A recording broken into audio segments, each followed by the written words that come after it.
Question number 61. From the following balance sheet of Samta Limited as on 31st March 2023 and 2022, prepare a cash flow statement.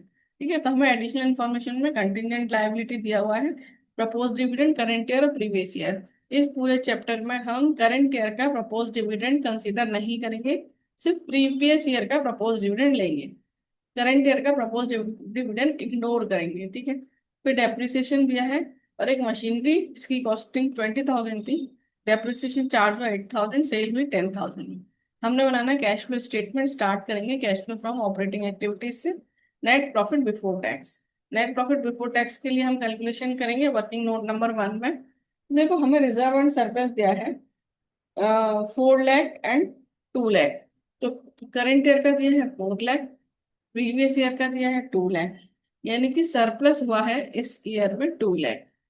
So surplus during the year. अब इसमें हम add करेंगे, एक तो हम tax provision add करते हैं, वो इसमें है नहीं। जनरल रिजर्व ऐड करते हैं, वो भी नहीं है। इंटरिम डिविडेंड करते हैं, वो भी नहीं है। प्रपोज्ड डिविडेंड है, तो प्रपोज्ड डिविडेंड लेंगे हम प्रीवियस ईयर का। Proposed dividend previous year 1 lakh. तो ये 3 लाख का आ गया हमारा नेट प्रॉफिट बिफोर टैक्स। ये हम यहाँ से स्टार्ट करेंगे। अब इसमें हम ऐड करेंगे वाइल्ड, मतलब राइटिंग ऑफ इंटेंजिबल एसेट्स। तो इंटेंजिबल एसेट्स तो यहाँ है नहीं। Interest paid on long term borrowing, तो लॉन्ग टर्म बोरोइंग ही नहीं है। फिर loss on sale of non current asset. देखो, एक एसेट तो सेल की है जिसकी कॉस्टिंग थी 20, डेप्रिसिएशन चार्ज किया 8,000। तो वर्किंग नोट नंबर 2। तो देखो, मशीनरी की कॉस्ट है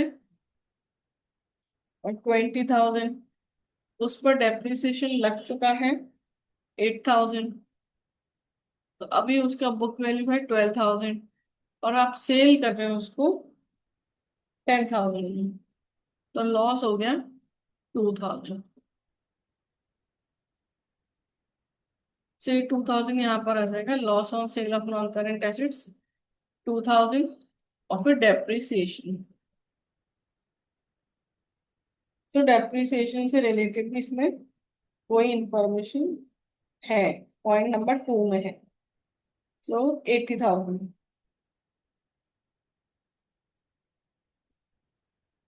तो ये हो गया 3,82,000। ठीक है, अब यही हम हमारा है operating profit before working capital changes. ठीक है, अब हम इसमें क्या करेंगे, इस करंट एसेट्स देखो इंक्रीज हो रहे हैं, तो ये तो हम लेस करेंगे। और करंट लायबिलिटी भी इंक्रीज हो रहे हैं, वो हम ऐड करेंगे। Add increase in current liability, so 2 lakh. So 5,82,000 less increase in current liability, current assets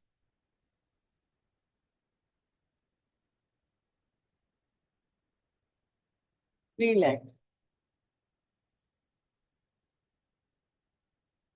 तो ये आ जाएगा 2,82,000 cash flow from operating activities. फिर हम बी पार्ट करेंगे, cash flow from investing activity.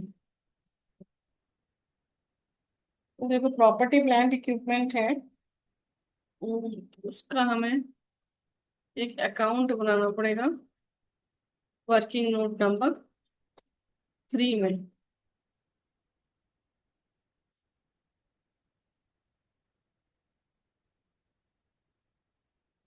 इससे हमें पता चलेगा कि हमने परचेज किया है कितना। तो इसमें ओपनिंग बैलेंस आता है डेबिट साइड में और क्लोजिंग बैलेंस आएगा क्रेडिट साइड में। तो ये हमारा बन गया machinery account.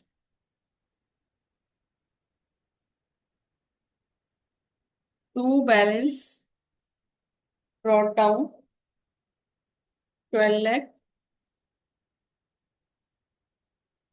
Bye balance carried down 18 lakh।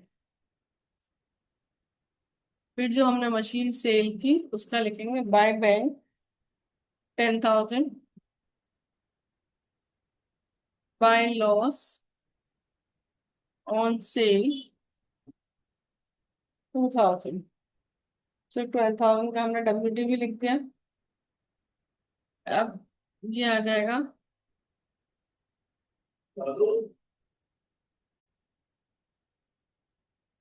सो 18 लाख 12,000 टोटल आया।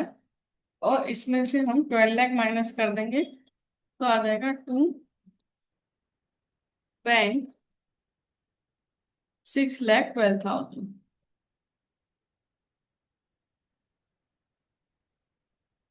तो देखो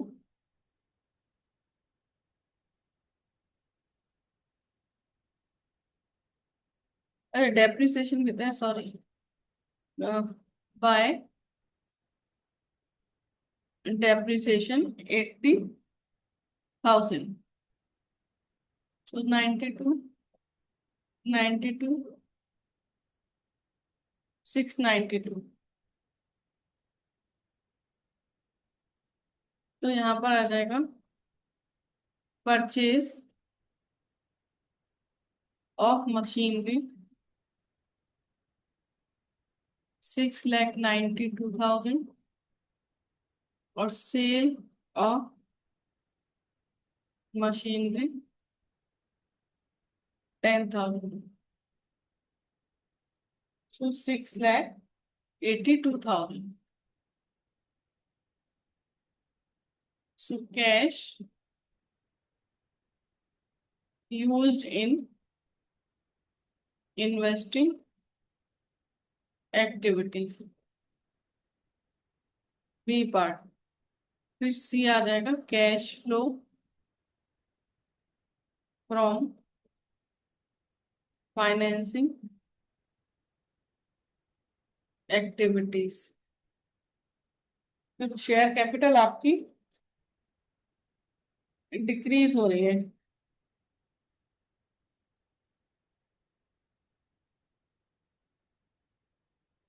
इंक्रीज हो रही है 15 से 20। So issue of share capital 5 lakh. फिर और तो कुछ है नहीं। Dividend, proposed dividend paid 1 lakh.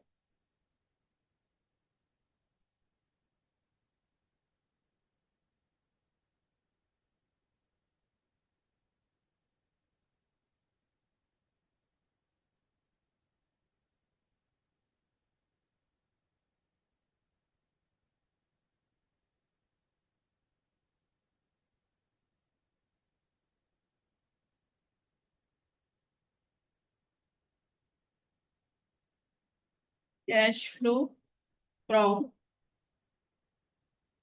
Financing activities 4 lakh.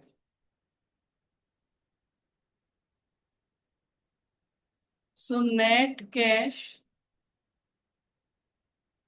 Increase and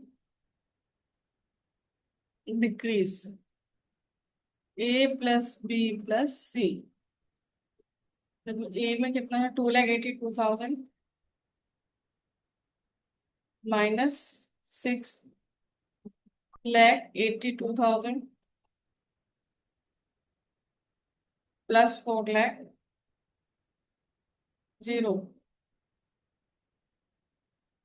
इसमें opening cash and cash equivalent है ही नहीं।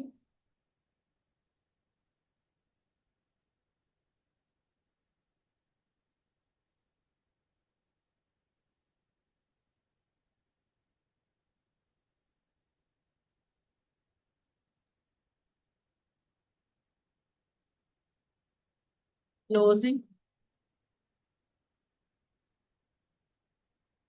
कैश एंड कैश इक्विवेलेंट, तो देखो कैश की कोई फिगर नहीं है तो हमारा भी जीरो ही आ रहा है, ठीक है। तो हमारा आंसर मैच हो रहा है। We have done correctly. Thank you for watching.